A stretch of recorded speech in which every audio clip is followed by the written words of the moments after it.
take us over? I'm just going to go over some of our basic rules. All of our rules for Sunday school are on our website. I just want to go over a few of them. First of all, I'm going to go over the pickup and drop-off procedures for Sunday school. In the morning, we have our assembly right here in the main hall, which we're sitting in. So all parents are requested to drop off their children in the morning before 10:30 from the front door on my right. And when you pick up your children for classes 1, 2, and 4, which dismiss at 2 p.m., from the back door on the ladies' side, as we have senior classes going on in this main hall. If you need to pick up your child early from school for any reason, please do call me as an administrator and let me know, and I will inform your child. We request that you do not call them or text them on their cell phones, as cell phones are not allowed during classes. And I will go and inform your child to be ready to be picked up. And please check your child out before you leave so we are aware that they have left. And I explained the cell phone policy. They are not allowed in class. And after teachers or administrator or people have warned them once, we will confiscate the phone and return them to you as their parent. Now I'm going to move to the dress code policy. Our dress code policy for boys, no shorts are allowed in Sunday school, and the t-shirts that they're wearing should not have any inappropriate language. And for girls, proper Islamic hijab is required at Sunday school. All their hair needs to be covered, long sleeves, pants all the way to their ankles, and the shirts need to be long. Okay, now moving on to our lunch policy. What we have done this year is we are requesting all parents to sponsor once in a year to bring lunch for the entire Sunday school, including students and teachers. We have our parent coordinator in the back, Sister Batul Raza. She is here tonight. If you have not yet signed up, please see her. And I just want to make you aware that we have more parents than weeks available during the year. So if you do not make it on the list, not to worry. You may give us a donation to arrange food for events like this. And any field trips or end of the year programs we have, we will include your donation for the food that will be provided for those events. Just to give you an idea, each parent is spending an average of $200 to provide lunch, whether they are making it themselves or ordering it out. So we request that you give that some sort of donation to fulfill the lunch requirement. Moving on to the holidays, as Brother Hassan mentioned, that all dates will be listed on dashboard, and our first holiday is next Sunday, October 5th. We also have 2 more no school days coming up in October for the month of Muharram, during the 10 days of Muharram. October 26th will also be a no school day, and so will November 2nd.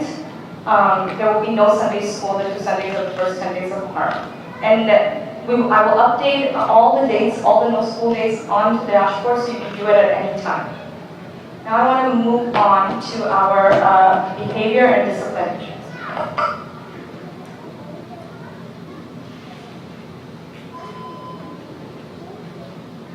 We're going to be using a tool called Class Dojo to implement our in order to implement good culture and akhlaq amongst the students in the classroom and recognizing their good behavior, we are introducing something called Class Dojo, which a lot of public schools are using nowadays. And I'm going to give you a brief overview on how to use Class Dojo.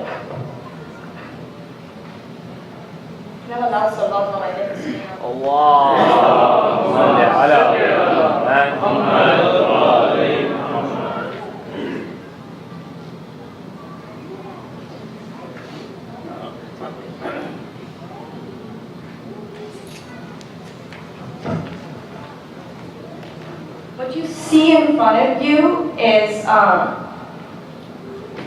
as a teacher can view all of these classes that we have here, and I'm going to click on class 4 and just quickly show you how you will be using this here at Sunday School. As I click class 4, you can see all of the students, and we're going to use this to encourage positive behavior and discourage negative behavior.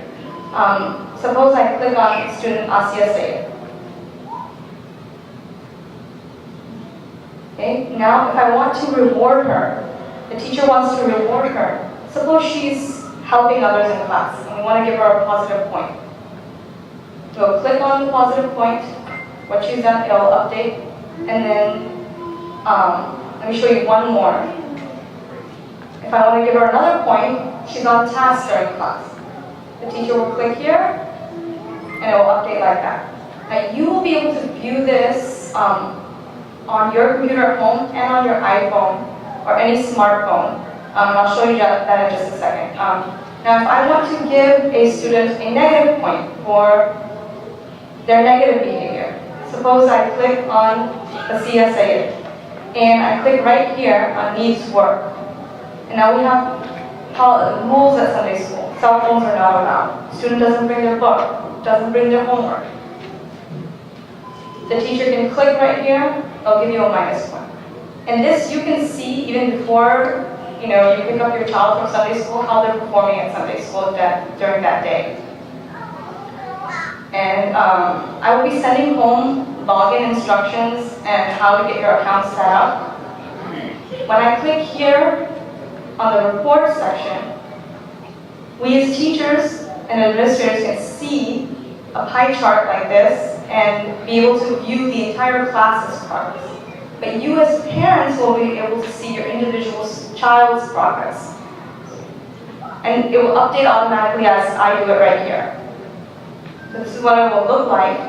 This is the entire class's progress. You will not be able to see any other student except yours.